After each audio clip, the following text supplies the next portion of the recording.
All right. Welcome. It is Tuesday. Here we are, Seattle Sports Weekly. I'm Mazvita Maraire, and we're going to go right to this interview I had with the legendary Seahawks quarterback, Jim Zorn. So we're going to go right to that because we're on a time constraint, and then we'll come back.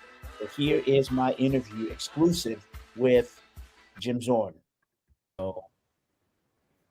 All right. It is such an honor to have the legendary Jim Zorn join the show and to have a conversation. And I will just say this. They say that you never forget your first. So Seattle Seahawk fans will never forget the first quarterback. Jim, thank you so much for coming on. And how you doing today? I'm doing well. Yeah, thanks for having me on and letting me be a part of your program. Appreciate that. But let's just start from college, Pomona, and then what was that like? Because if I look here, Frank Zamboni, you drove. Can you just take us at that Okay, time? yeah. So when I was in high school, I'll even go back a little further. When I was in high school, one of my teammates in football and I got together and we said, you know what? Let's learn how to ice skate. And we bought hockey skates and we went ice skating at just an ice skating rink every week, and we learned how to skate on hockey skates. Well, we didn't play hockey, but after that, he kind of went his way, and I went my way, and I started working at an ice skating rink, and it was owned by Frank Zamboni, and so they had all the Zamboni machines being tested there, and there was I mean, every year there'd be something new and developed, and they did a lot of R&D. Well, I worked at the ice skating rink, so I made ice for sessions. I made ice for private ice when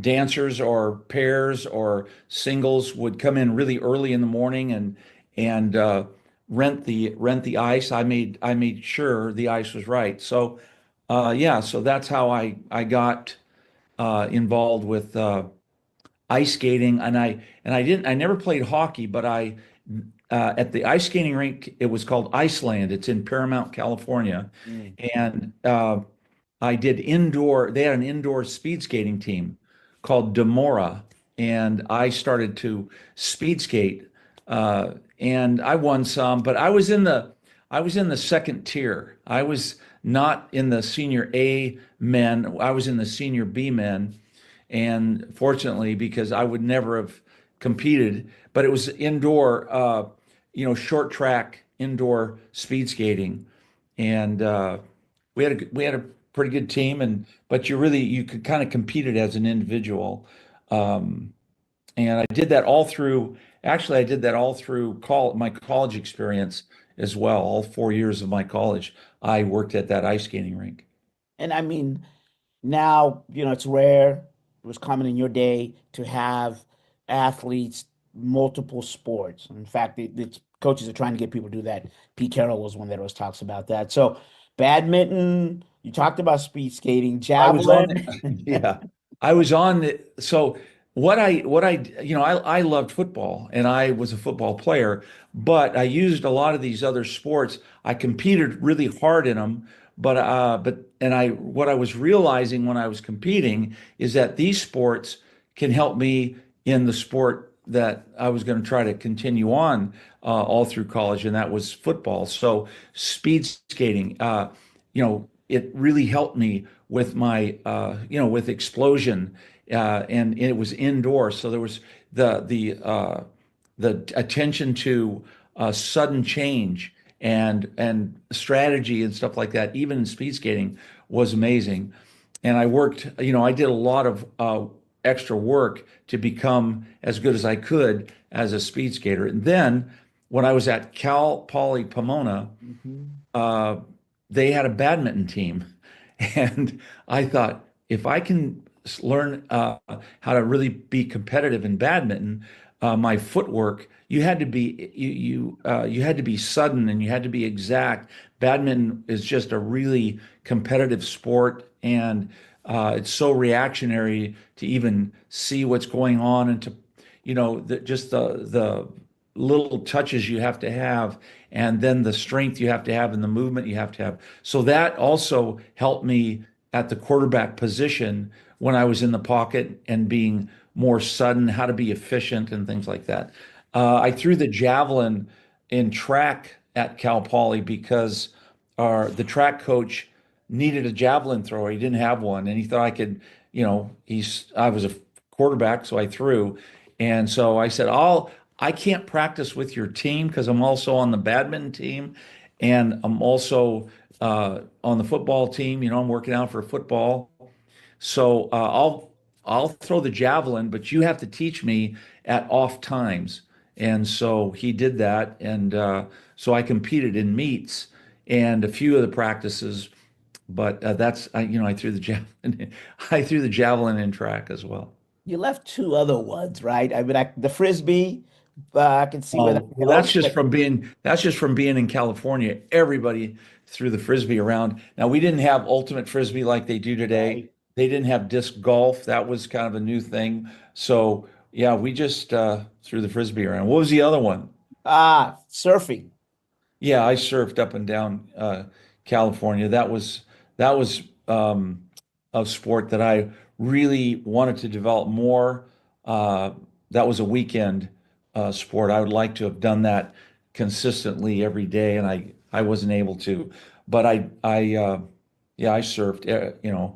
Our my mom went to the beach a lot, and I did a lot of belly boarding and body surfing, and so then I got into surfing when I got into high school and stuff like that. Natural if you're in California. So all those teams kind of set you up to be this dual threat quarterback. I mean, we see it now, I mean, Jalen Hurts, I mean, Yeah.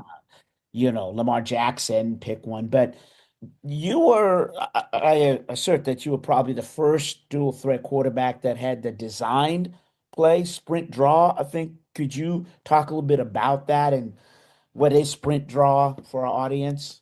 Well, the innovation was developed by Howard Mudd, and he was our O-line coach uh, when I came to the Seahawks. And I think Jack Patera, Jerry Rome, they all got together and they said, "Well, okay, who do we have here? What can we do?" And really the sprint draw series is a lot like the zone series today, Mm. where you're reaching and you're either doubling a defender and then coming off on a linebacker.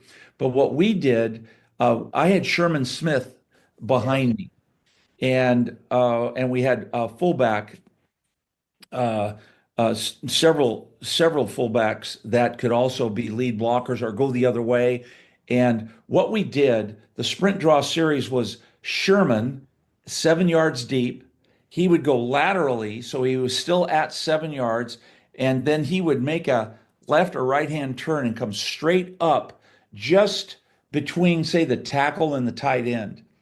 And at that time, our line would, the way it was designed, would take their man or their area. And if once they contacted their guy, they would just sort of take him where he was going, right?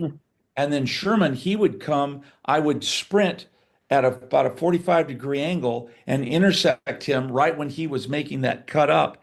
And I would either hand him the ball and act like I kept it, or I would act like I handed him the ball and keep it.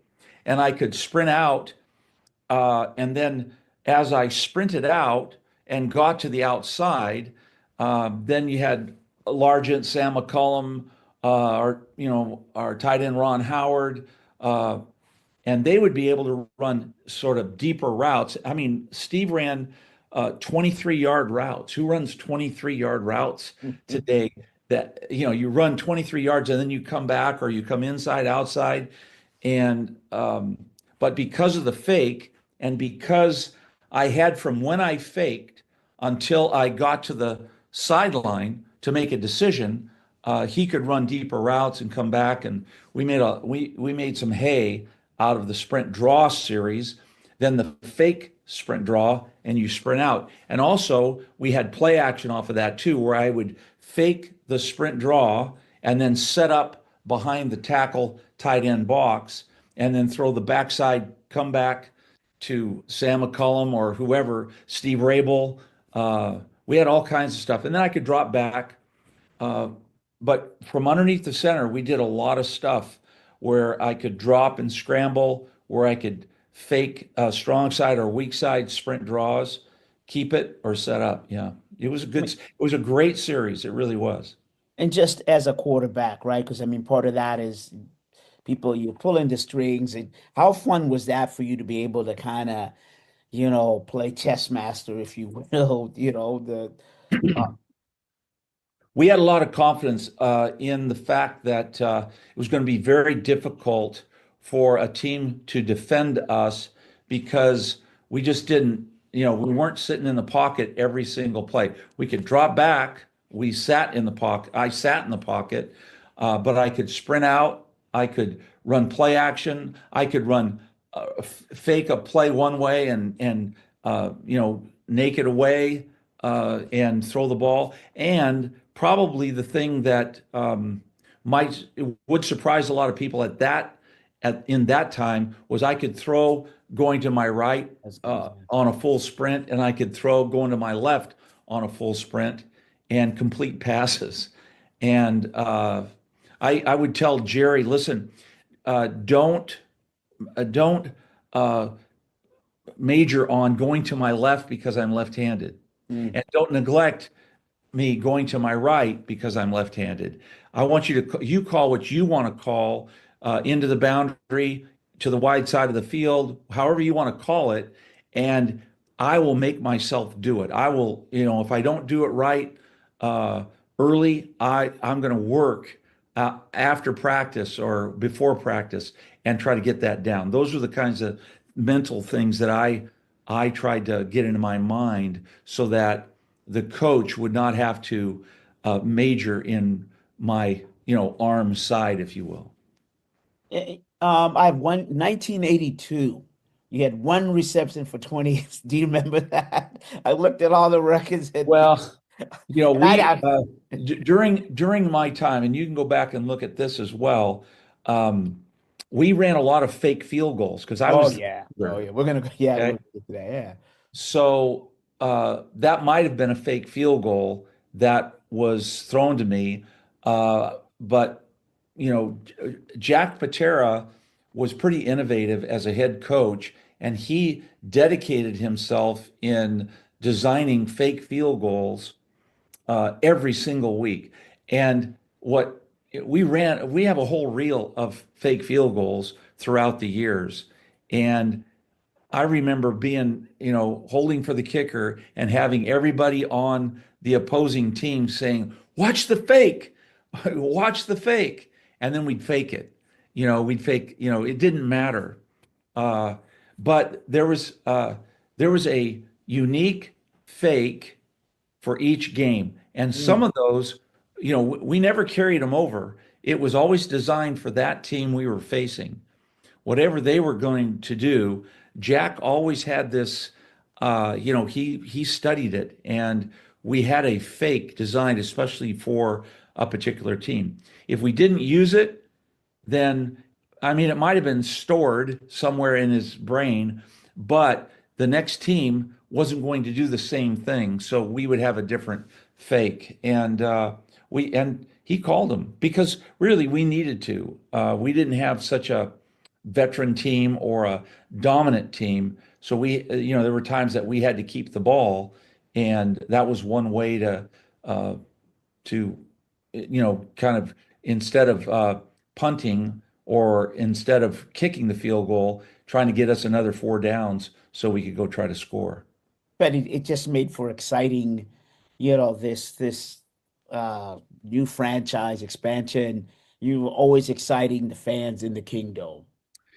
Yeah, Along with the opponent, obviously, but yeah. Well, it was fun, and you would think that even on our first year, we didn't win many games. I think we were 2-12. yeah. We only played 14 games. We had six preseason games, but you thought we were close to getting to the playoffs because the fans just were so they were thrilled to have their own team now, and we knew we had a lot of things to develop, but they had, the fans at that particular time had grace as well and knew that we had a lot. So what were we going to bring to the field? And I thought we brought a pretty good brand of football, and there was a lot of unpredictability, and we had some early success as we went along.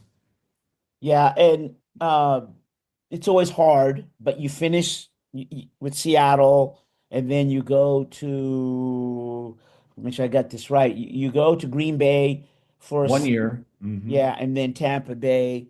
And what was that like? And then you got into coaching.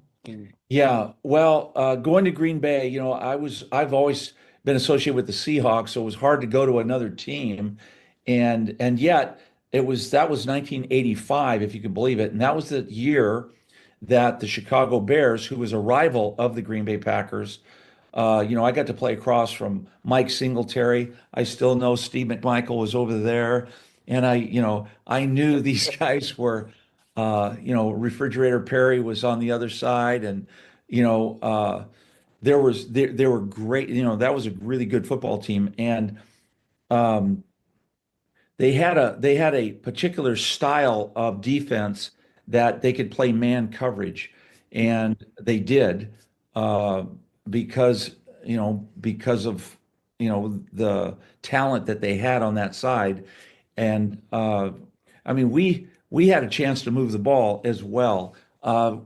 We we lost both of those games. They went, and the history is they went to the Super Bowl and deserved it, and they were a good football team. But yeah, I played for them for 1 year, and that was Forrest Gregg was the head coach. Oh, yeah. We did not have a whole lot of success. There were issues. Um, there was a couple more coaches beyond those years after I was long gone. Mike Holmgren came in Hmm. and really righted the ship, and the organization righted their ship. I mean, it was a storied organization. And then, Brett Favre came in, and the history there. Um, they've had a lot of success, and I think perennial, playoffs team, but playoff teams. But when I was there, yeah, we had some struggles. It was fun, and then I had a chance um, the 2 years later to play in Tampa during the strike. I went there on a Wednesday. I started the game on a Sunday. I threw a couple touchdowns, and even threw a couple that were dropped, but got the game ball. Hey, you're fantastic. And on Monday, the NFL strike, because it was during the strike, Oh, far away from here as I could. So I got there on a Wednesday, started, played on Sunday, got cut on Monday, and I never could get on another football team because after the strike was over, everybody kept their guys, and in fact, that was one of the years that the Washington Redskins won the that's Super right. Bowl with Joe Gibbs as the head coach. And then, so I retired from playing, and I got my first coaching job in at Boise State Yes. with Skip Hall, who actually All right. coached with Don James here at the UW. Yeah, I mean that whole, you went Boise State, Utah State, Minnesota, Yep. offensive coordinator, quarterbacks coach, came back to the Seahawks, Detroit Lions, and then the Seahawks. Yep. Just all that, it seems like the common thing is about teaching. What was that? Obviously, that's something that you love to do, to the knowledge. Can you talk Yeah. about that, you being a teacher and why that was Yeah. important to I you? think when I played, Jerry Rome was very influential in my life as a coach. And he was one of the first coaches that really taught me detail about the game. And he really taught me about being efficient on the field, not wasting motion, because when you lift your foot and you step a certain way, and you weren't supposed to step that way, but you have to count it as time. Time is a real factor in the game, and um, when you're making a decision on a three-step drop from underneath the center, you have to you have to drop, you have to decide, you have to let the ball go. It's got to be accurate in 1.7 seconds. And that's about the average time that a three-step drop has. And the five-step drop is a little bit more, and the seven-step drop is a little bit more than that. And so he taught me a lot of little details on, efficiency, not bouncing up and down, because I might have had to throw the ball when I was up, but you need to be compressed when you throw it. So there's so many little things like that in being efficient. I can see it, I can feel it, and that's what I've brought to my coaching. And I really do think that having teachers out there being able to teach the details of positions, details of groups, and how everything fits together without wasting any motion, and understanding what the position of another guy's going to be in really can make a difference with things that make, a fan would look at and you wonder, why is it so easy? Why does it look so simple? Mm. And when you watch some of these throws, the ball's not just arriving, in a vicinity. It's arriving right there, right on. Oh, and this one's arriving right there or right there. And the quarterback has worked at making his brain and his arm all fit together, and it's the response. And you've practiced it, right? I don't know if it's muscle memory, because each throw is different. It might even come out, you've seen they've made a large video, I'm sure, of clips of Patrick Mahomes and Yeah, arm yeah. releases and stuff like that. He's very clever, but you practice those, and you do it in such a way where it makes the game fun. It makes it you respond to each situation. So I guess you practice the thing. If everything happens right, you can practice the right motion, the right throw. But in football, which makes it, a very intricate game, it's a very interesting game. Uh, the perfect doesn't happen. Most of the Mm. time, it doesn't happen. There's little movements, there's little ticks and things like that that you have to do. Now, if you're in the right position, you can be sudden and make that. Or if you're in the wrong position, you're probably going to get hit.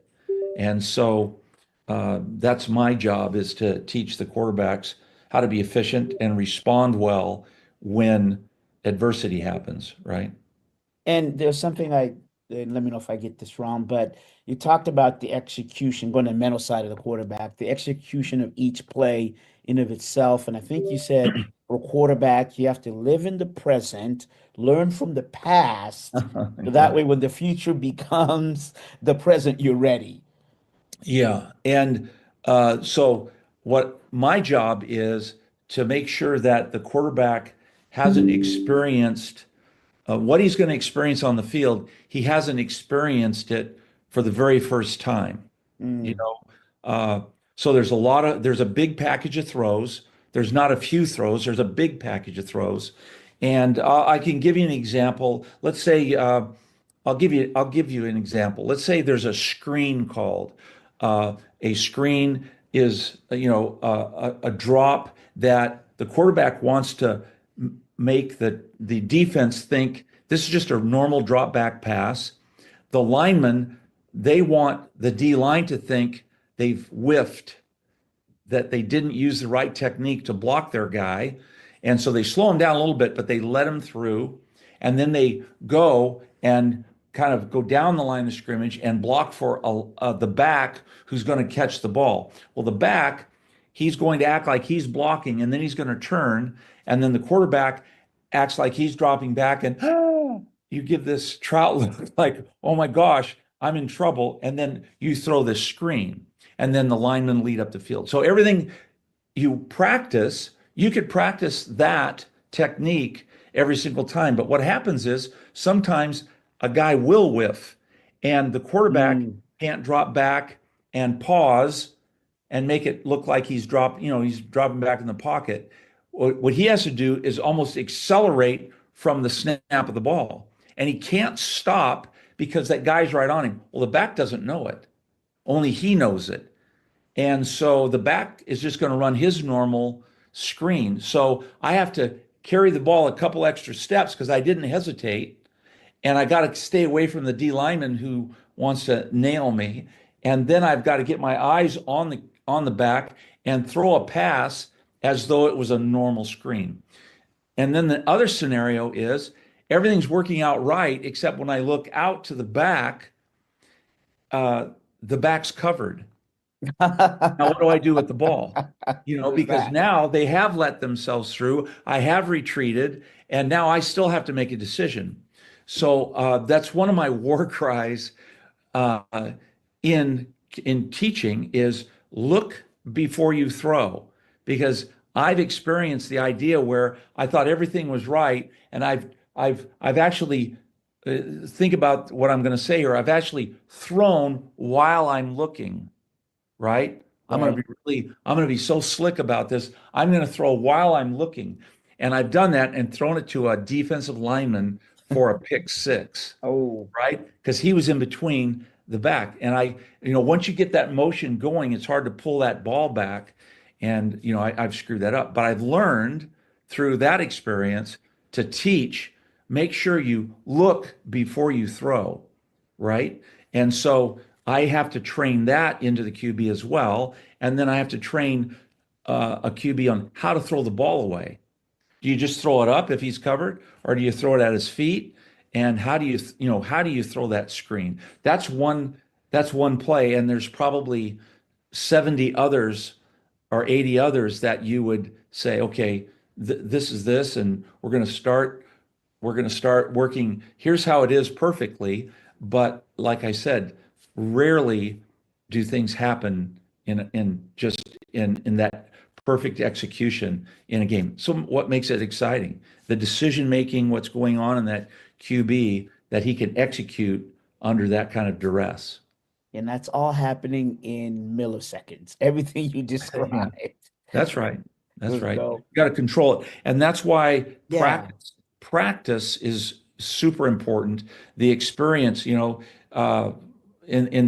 most football, especially in the NFL, you have meetings to learn the concepts of the play, what the coach is looking for, what you're expecting the defense to do, and the defense doesn't always do what you expect it to do, and so you still have to make the best decision you can make based on even something else happening, right? And then you go out at practice and you execute it. And you might execute it again the following day, or even in that same team period versus a different coverage. And then you watch that on video after practice, so you can kind of get it. Okay, this is what happened. Here's what you did. Here's what we could do better, or whatever. And then you might come back and you study it on your own by watching the opponent. And say, okay, let's say I had this play called, what would I do here? And then you might rehearse it a few more times, but eventually you have to actually do it in a game. And you've done so much of that preparation. When you see it and you have it during a game, now, they're gonna bring extra defenders over here. And so now I have to change the protection first before I can get the play run. And then you have to remember, I've changed the protection, but I still have the play on. You have to remember the play, even though you've changed the protection. So there's a lot going on in your decision making as a QB, and it's super fun. It's a thrill, and what's really a thrill as a coach is to see your players or your side of the ball, and then the guys you're coaching execute with technique and the fundamentals that you've been teaching, because you know that if they do, that gives them the best opportunity for success. And then to see it happen for it to be successful, man, I mean, I feel like I'm playing the game with them as the game goes along. Yeah, I've seen you at Seahawks doing the practice and training camp, and yeah, and it still seems like you're still involved. We got about 5 minutes here. I wanted just to talk a little bit off field as well. You're a man of faith, and 28 is it 2018? You were ambassador to the Special Olympics, and what was that like? And is Oh. there anything else you're doing for the community? I know they're raised, but I just wanted you to go ahead. Well, being involved, I was involved with Special Olympics. That was a national event. Yeah, And I would say Ray Roberts was even a bigger character, a bigger voice in Special Olympics in this area after that experience. But I did what I could to help. There were several other Seahawks and other sports, other athletes, not just me. We had the best time because the young people who are competing, you talk about uh, being serious about your events. Those Special Olympic athletes, uh, they are in their hearts, they are so joy filled that they have the opportunity to express what they're doing on a field, on a court, in a even in a team event or in an individual event. There's nothing like it to watch the joy that comes out, and then to look around and see the parents and the pride the parents have in their own kids competing, and the officials. There's a lot of volunteerism through Special Olympics, but many other organizations as well in many other experiences. So, yeah, I just counted it a privilege to be able to do that at that particular time in 2018. I think throughout my career, both as a player and a coach, uh, it really takes the right people in the organization to understand what how we can be an effective group of groups and individuals. And Gary Wright, Sandy Gregory, oh yeah, longtime Seahawk uh, uh, people who worked in the organization for so many years, they just did a wonderful job of getting us opportunities in the right places. And now Mike Flood, Mario Bailey, hmm uh, all those Deja Stallings, yeah, yeah. these people now have kind of taken on that mantle, and they're doing this. They're doing similar things. I tip my hat to the Hawks, to the Kraken, other organizations, the Mariners, sending being able to be mindful of privilege that we have to play that game that we've played for so long and coached it for so long. But I tip my hat to them because they look out in the community and they say, how can we have an impact in the community? And they do a really good job of it. All right, he is Steve Largent. Steve Largent. He is Jim Zorn.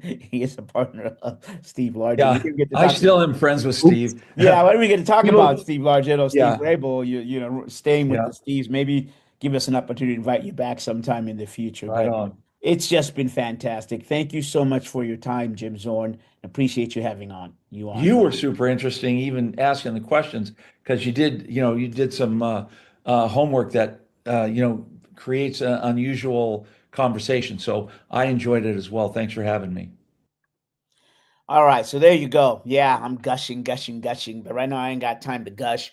We have to go to the break, and then we'll come back and talk about what we heard. And there we go. Yeah, Steve Largent. Ay, ay, ay. All right, Seattle Sports Weekly. Let me get my names correct, and let's get to the break.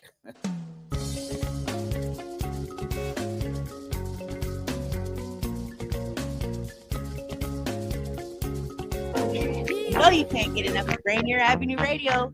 Got what?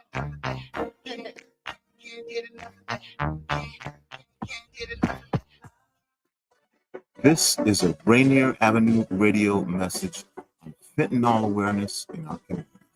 Talk about awareness, drug user awareness, to talk about how to use Narcan, to do that kind of education on the street for people, to make sure that they have it available. These folks are our neighbors, they're our community members, they're our families, folks who start out for any given reason, and there are countless different reasons why people end up living outside, but it's part of the community and the culture. If they didn't start out using substances, they end up using substances. If they've stayed outside for any length of time, they will end up with chronic medical conditions. Cost that it ends up creating for the community, for people to be in and out of the emergency room. This has been a Rainier Avenue Radio message on fentanyl in our communities. This is Big Poppy, host of Jazz from the Cabinets. Join me each week for a listening tour of the first century of jazz, an eclectic mix of Dixieland, big band, cool jazz, bebop, contemporary jazz, world jazz, all jazz in all forms. That's Jazz from the Cabinets with Big Poppy on Rainier Avenue Radio, streaming worldwide on RainierAvenueRadio.world. Greetings. This is your host, DJ Neftali, Rainier Avenue Radio.world, the best DJ in the Seattle area. You can catch me every Monday at 8 p.m. on YouTube. Like I said, this is DJ Neftali, the best reggae in Seattle, Washington, the best radio station, Rainier Avenue Radio.world. Come on, right? So my doctor told me to go online to check my test results, but I didn't know how to do that. Thankfully, I could turn to Link to Care WA for help. With Link to Care WA, I was able to learn how to use online health portals, use telehealth to talk to my doctor virtually, and manage my prescriptions online. I called the hotline and spoke to a real person who taught me the skills I needed. Call Link to Care WA at 866-757-1832 or visit linktocarewa.org. This is Paul Pearson, host of Star Time. And when I'm not meeting Mrs. Jones in that cafe for a chat and nothing else, I'm listening to Rainier Avenue Radio.world. Right,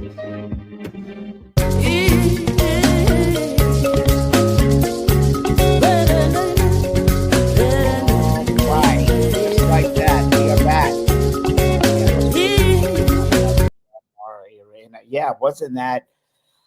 Yeah, it's one of those. That was just an honor and a treat to be able to talk to the Seahawks legend, Jim Zorn, and just to hear him speak just normal, and given who he is and what he stands for.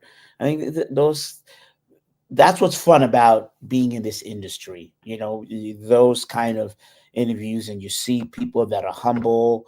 And he's amazing. You heard that, and just to talk about the inner part of football, and that is the coaching aspect, and that part about the technique, and teaching your players technique, fundamental, and then execution, and that's what makes a coach happy. It's interesting because I've heard Mike McDonald talk about that hey, we're trying to get players in the right position for them to understand fundamentally, and again, so they can be the right position to execute. Because you hear everybody talk about, you got to get the players in the right position, but it's really a coach thing. It's the coaches that have to get the players in the right position to execute the play, and then on a consistent basis, so that then you get favorable results. And to hear that from Steve Largent perspective, I thought was really insightful for me. And we are, I guess I can leak it out. We'll be talking with Mike McDonald next week. The media will. And so it'll be interesting to hear what he has to say. And again, Clint Kubiak is scheduled to be with us on that interview. That is, I can't tell you exactly when, but the new Seahawks offensive coordinator. If you're saying, okay, so what's up with the Seahawks? The Pro Bowl just wrapped up. Jackson Smith and the Jigba was there, and Leonard Williams, and also Devon Witherspoon. And what the Pro Bowl has become now is really kind of a drills and skills show off. And then they have during the week, different things, throwing contests and running through the maze. And there's a video game between the AFC, the NFC. Players are picked, and then they compete, and the winner gets points to at their respective conference. So all week, you've got this running tally of the AFC, NFC going, and then all the different events, they awarded points. And then, of course, the crescendo of it all is the flag football game. And minus menos for Jackson Smith and Jigba, because he had a 46-yard touchdown reception, longest, and then he threw a pick six. So, but again, it's an all-star game. It's all festivities. I would say just to kind of what's happening in Super Bowl week.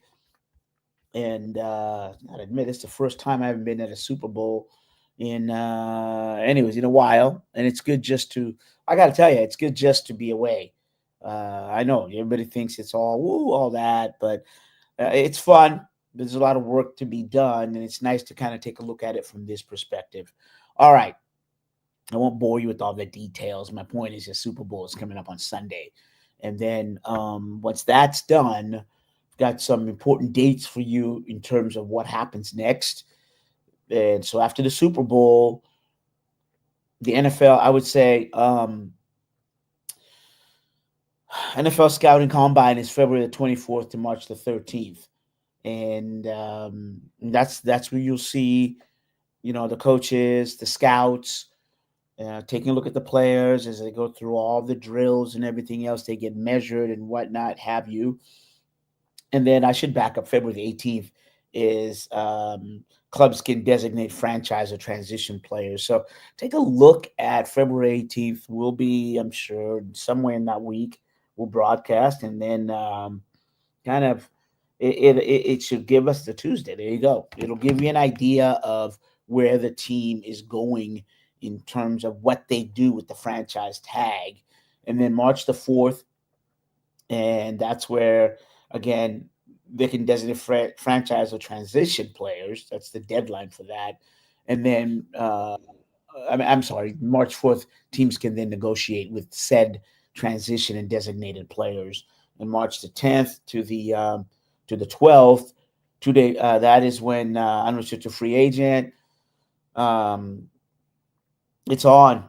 That is on. That's when, the signing goes on.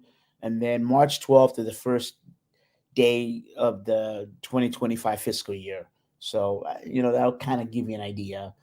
And then in terms of the Seahawks, unrestricted free agents, remember Farrell Brown, Trey Brown, Artie Burns, Stone Forsythe, Travis Gibson, Jonathan Hankins, Ernest Jones.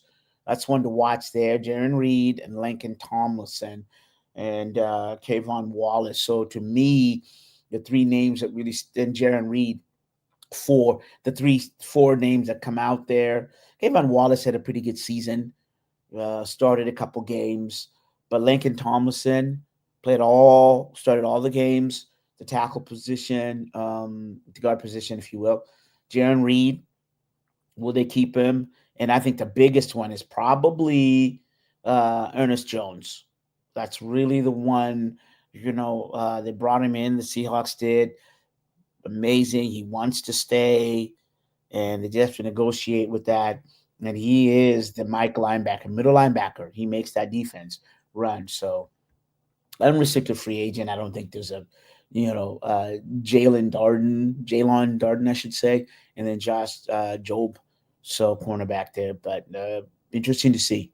Really want to keep an eye on the Ernest Jones thing because they need him. And then other things going on. The Storm, finally, the Drew Lloyd trade was finalized. And while it's not official, but the Storm will be bringing back Nneka Ogwumike, and I think that was important. That's a piece of, as you rebuild, you recover, you move forward. You needed Nneka. Remember, she was second team WNBA all team last year, and she's president of the WNBA players, things like that. So she's returning. Skylar Diggins returns. The team has cored Gabby Williams, and then also Ezzy comes back. Sammy Whitcomb is gone, and also so is Joyner Holmes. They've all moved on. So Storm, moving on in terms of players in and out of there. And February 1st, that's why contracts are now being signed, were signed. The biggest day, the two dates I would say is to keep an eye on April 14th, WNBA draft. Remember the Sonics?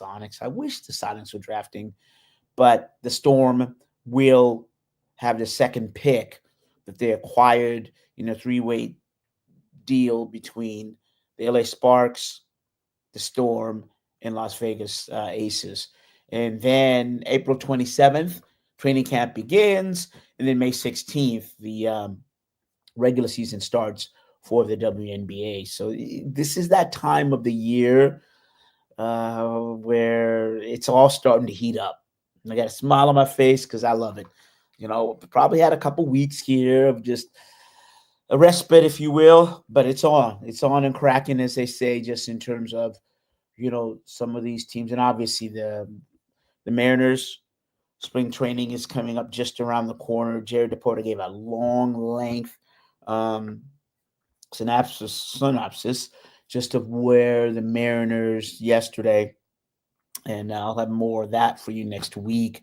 But really, the only offseason trade move the Mariners made was bring back Jose Polanco. So, a lot of criticism against the Mariners that they should do more. And the Mariners are thinking, no, internally we have what we need. And that's where the issue, and man, I don't know. You just have to wait and see here in terms of the season. But I'll tell you, they are restless. The Mariner fan base is restless, and they wanted some change. Well, they got it midway. If you remember that Scott Service was let go, and Dan Meyer was brought in, and so really this is about, can the Mariners start out quick? Because if they don't, the fan base, they're not going to see a lot of people in the seats. I got to tell you, they are not going to see a lot of people in the seats because everybody is saying, hey, wait a minute, you needed to make some upgrades here, and you don't. Everything is okay. Well, I got to tell you, they're going to have to make some really, really they have to come up to a fast start here. And to do that, spring training is one thing, but that season, I'm just trying to tell you, they'll February 21st.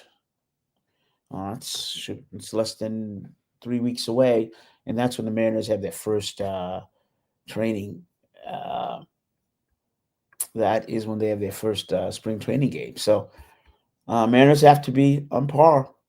I mean, I can't tell you right now which way it's going to go, but as I said, you need a strong start, and to get some, a fan base that's not really doesn't believe you right now. Got to tell you, they just don't believe what they're seeing and what they're hearing from management.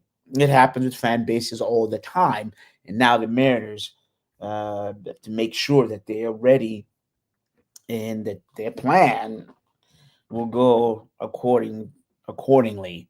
But if they don't, my last talk on that is that it's going to be a very long season. But hey, who am I to? We'll see.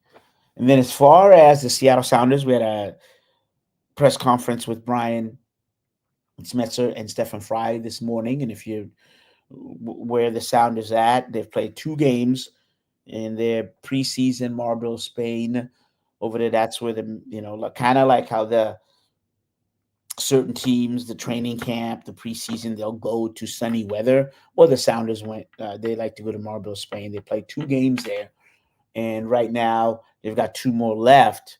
But they'll be back next week. They'll be back in Seatown, if you will, Renton, and then so we'll be able to talk to the players a little bit more and give you some more exclusive content. But remember, the Sounders pick up 2 players, Jose Ferreira and also Paul Arriola. And really, the key here, the Sounders had the best defense in Major League Soccer last year. They allowed the least amount of goals. So great. But their issue was scoring. And you saw that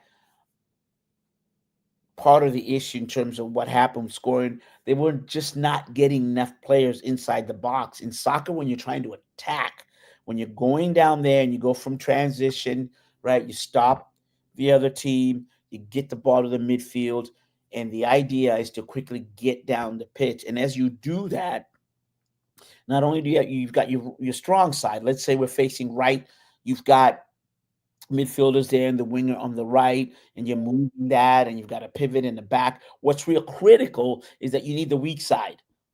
That is the other side of your attack to make those runs, get downfield, and especially get in the box. So that way, the person with the ball, whether it's, let's say, Albert Rusnik coming down or Pedro de la Vega, and he sees all those things there, that is the different options.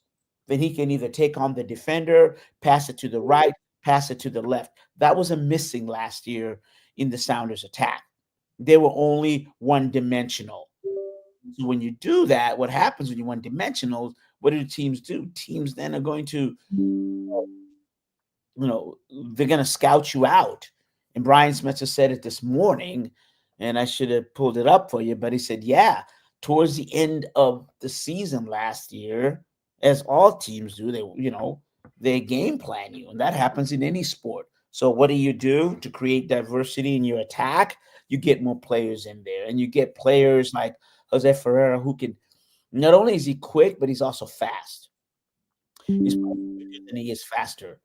So Jordan Morris is fast, right? Fast is that DK. DK is fast, right? Jackson Smith-Njigba is quick, to give you kind of some comparisons there. So on the field in soccer, you get a player that can do both of those. It's really useful because then he can use his quickness, he uses speed to get downfield, use his quickness to shift in or out and receive that ball, and then make that move past the defender. And that's why having a player like Ferreira who's able to get downfield, get the ball, make a quick move, and look for Jordan Morris or Pedro de la Vega or Albert Rusnik or Paul Arriola creates diversity in your attack. And so that is why the Sounders, they've got a preseason game coming up here in a week, and I don't know if they'll allow us to see that sometimes the last preseason of the game, because they start February 19th. The Sounders play. They're off and running. They play in the CONCACAF Champions League, and they're in Guatemala on the 19th. And then the 22nd, 1921, the 22nd, they open up the MLS season. So it's coming up quick, and the Sounders continue to work in terms of the intricate play, the creativity, if you will, from midfield to forward. The thing the Sounders like to do, you know what? It's interesting without digressing. Most professional teams, sports, whatever, I mean, the transition is key. Everybody plays transition, right? Maybe I'll take out football, but basketball and soccer and everybody else. Yeah, thank you for putting that up there. I mean, it's about transition. It's about putting pressure, right? You put pressure on your opponent. You force an error, right? You pounce on the ball, you get downfield, and then you score. Transition. We saw that way back in the LA Lakers Showtime. We had that big trade, by the way. And but that's the key. Pressure. Sports is always about creating pressure. Now that I can say that in any sport, anywhere, at any level, whether it's tennis, whether it's football, what Mike McDonald is trying to do over there is pressure defense, right? Because the more turnovers, the more errors you can cause in your opponent, then you take advantage of that. Complementary football is what Mike McDonald says. Transition is what Brian Smith was talking about and says, and that's the key in the world game right now. And as soon as you get that, going back to soccer, as soon as you pressure that or you get that ball, what the Sounders like to do, that first pass they make should be 7 or 10 yards downfield. And as soon as you do that, right, you're off and running. And that's the transition part of it. But you just can't have, as I said earlier, the left side or the right side. You need both sides, and you need runners to create space. You heard Steve Largent talk a little bit about that. Steve Largent, I don't know why that man is on my mind, but you heard Zorn talk about spacing. When it all comes to sports, it's about spacing. And spacing is the key. Can you control the space? Can you dominate the space? Mike McDonald talks about chasing the edges, right? He's always talking about that. Can you control space? Can you play that defense and dominate that space, whether you're the linebacker or whether, especially the defensive lineman, setting the edge? And then on the flip side, if you're the offense, can you push as the offensive line? Going back to Steve Largent, the sprint draw, then the zone run. It's about spacing. Can you create enough diversion to where you can run outside of the tackles? You run between there, you're not going to get, you get some yards, but if you create the play action, that's part of it again, creating space. So that is, kind of like a Star Trek monologue there, space, the final frontier. But on a serious note, it is about space. And that's what the Sounders are really trying to do is create diversity and an attacking style by having players run into the open space and then having the ball handler able to see them, get them the ball, and hopefully with the short amount of time, again, it's a counterattack, you get a quality shot on goal. So that is really kind of, where the Sounders are up to. And same thing's going to happen with the Storm, right? Against space. I neglected to talk about the Huskies, but yesterday, Jed Fish, Jimmy Ritchie was named the Huskies' new offensive coordinator. So heard a little bit from him. And then Ryan Walters, the defensive coordinator. So go to CascadiaSports.net. Some stories up there, and then also go to the YouTube channel. And the time is up. So again, I want to say thank you to Seahawks legend Jim Zorn for joining the show earlier. Thank you all for watching and listening. We're still getting the bugs out between YouTube and all that stuff. But D-Money, thank you, man. Can't do the show without you. Thank you all for listening. And the Call to Conscience Black History Month is open Tuesday through Sunday this month.